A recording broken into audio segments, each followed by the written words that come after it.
Welcome to LC Screen Talk. My name is Larry, and this is my review of Trumbo.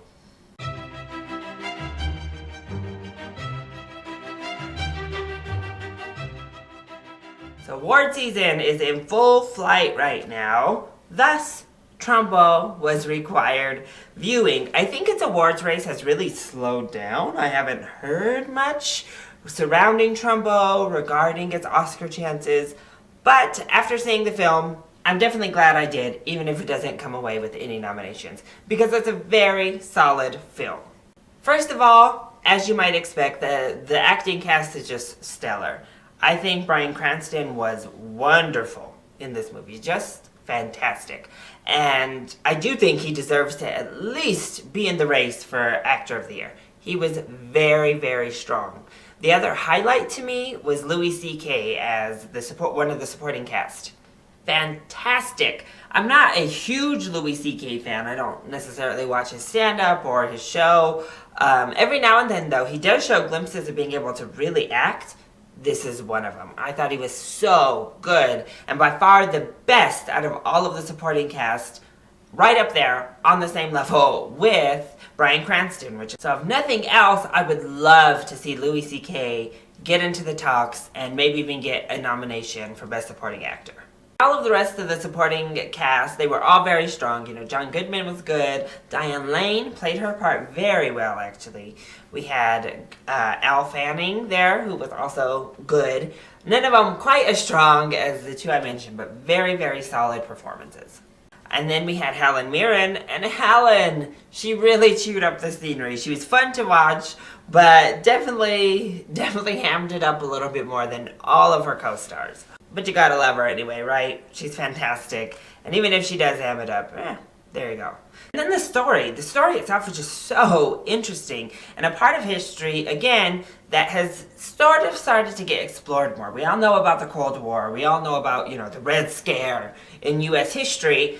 But it's not a topic that is necessarily glamorous or, ready and ripe for the big screen. So it's nice to see a film focus in on this part of history and delve deeper into the psyche of what this did, of what people who aligned themselves with the Communist Party and identified as communists believed, and the vast difference of what that belief was to what the American government and the American media painted it out to be. And it really just delved deep into that issue of something that is very prevalent right now as we deal with, terrorists who align themselves with a specific religion, and then everybody else in that religion getting stigmatized because of radicals that believe the same way as they do.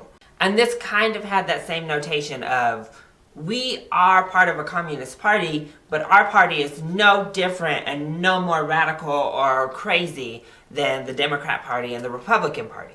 But because you see Russia and what a dictator is doing in Russia with this Communist Party, we're getting stigmatized for it and getting thrown basically into concentration camps, being herded and, treated as un-American citizens, even in some cases, as we all know, killed.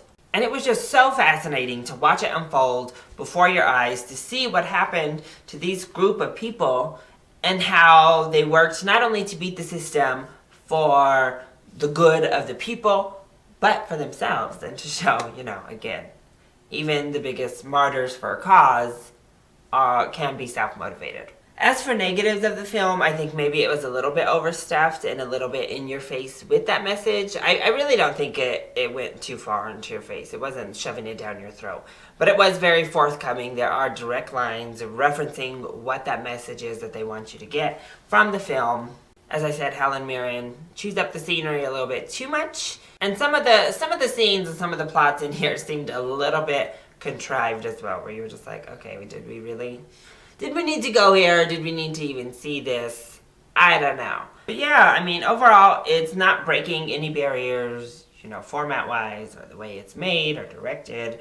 The writing is very strong in it, though. The script is another aspect that I think definitely is in the Oscar conversation right now.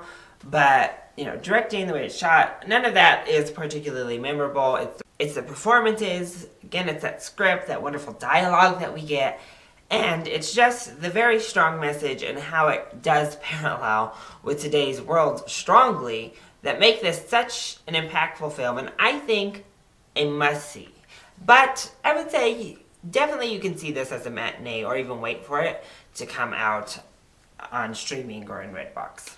So, that has been my review of Trumbo. I hope you enjoyed. If you did, go ahead, click like down below, and subscribe to the channel so you are always up to date on our latest videos. Also, get in on the discussion. Have you seen Trumbo? Is it playing in a city near you?